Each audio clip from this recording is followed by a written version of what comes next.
So tell me the story about Mankind here. He apparently had to wrestle some sort of gauntlet to be able to wrestle for the title.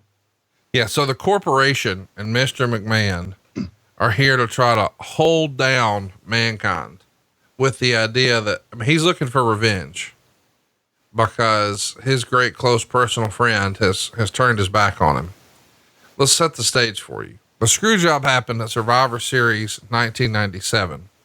Fast forward, Survivor Series 1998 Deadly Game is commonly thought to be Vince Russo's best single night of booking, where he told a tremendous story where Shane McMahon, who was supposed to be opposing his dad, was in fact under his dad's wing. And Mick Foley was the victim here, where The Rock, who had been feuding with Vince McMahon, would join the corporation at the end of the night, turn on his friend Mick Foley, and they would say that he quit, even though he didn't quit.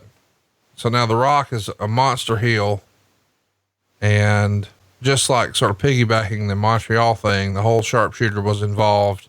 Mr. McMahon's the evil heel, but now the guy they're railing against and taking advantage of is Mick Foley. So Foley is hell set on revenge, but in order to get his title shot, in order to get his revenge and take from Rock what matters to him most, the world title, and take control of that championship away from Mr. McMahon and blah, blah, blah, he's got to work his way through here. We're not going to make it easy on you, Mick. Pretty good story. Yep. It's better than, hey, Goldberg's not here for our main event because he raped Miss Elizabeth.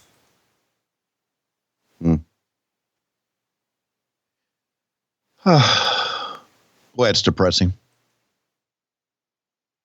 What's your favorite rape storyline in wrestling? I don't have any of them. Of course, you guys backed down the rape to where it was just stalking. And Right. Miss Elizabeth's complaint was, he's always at the building whenever I get there.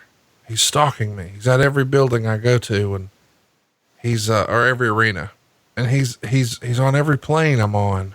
I always see him at the airport. He's following me at the airport. Believe it or not, he's even always at the gym. Every time I go to the gym, he's there. God, that's terrible. Why you, it's just terrible. We get it. Of course, We get it. It's terrible. Of course, from interrogating Bill, we realize he's always at the gym because he owns it.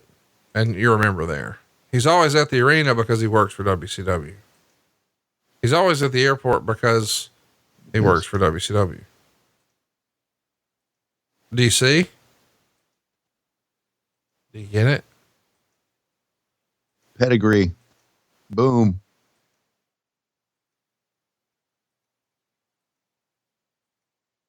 Hey, can we talk about Christmas for a minute? Christmas is over. I know. I just wanted to hear what your favorite present you got was. I got, you ready for this? Yep. And you're a shoe guy. Yep. You'll like it and you'll hate it all in one. Can't wait. You got some Crocs. No, I did not. Okay. I got Chuck Taylor. Wow. Converse All-Stars Batman version. Okay, I gotta throw that in my Google machine, but I gotta tell you, it sounds kind of cool. Yeah, it's got Batman comic strips on them. Batman and Robin comic strips. Oh yeah, I see these. I hate them. Yeah, I knew you would. Yeah, these are terrible. Love them. We got some things for the Bat Cave here. Some things to, and I'm running out of shelf space. My God. All my friends have been sending me stuff, and Super Dave has been sending me stuff, and Chris McDonald.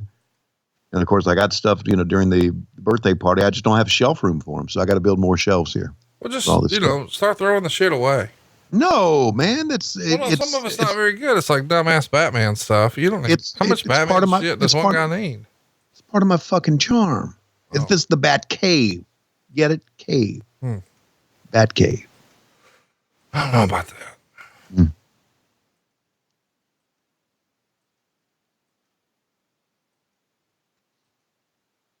Wow, this is pretty intense. Vince again with some great facial expressions. Yeah, so he's tying up the boy. And there you go. Main event, The Rock, Mankind, no DQ. He got his match. Very cool. And now about this time is when you're shitting all over it on Nitro.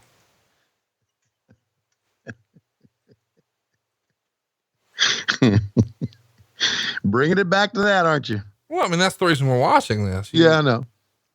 No, I wanted to see, I just wanted to see it. You tried to end his career, Tony. Yeah, no, lie. You a lie. The Southern way. I like that.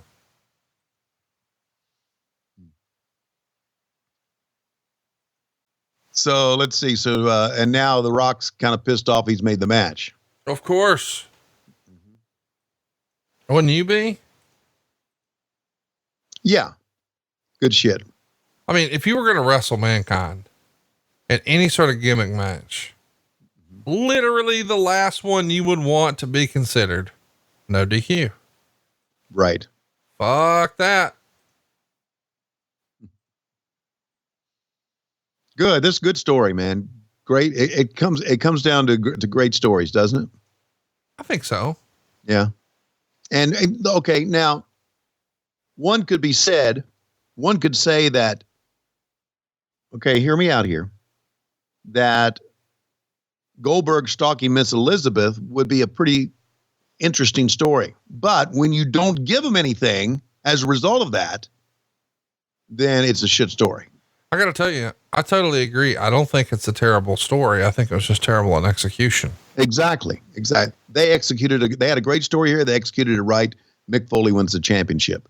We had a story here that had some interest, maybe some intrigue. Okay. And then we ended up not giving them what they wanted or what we promoted.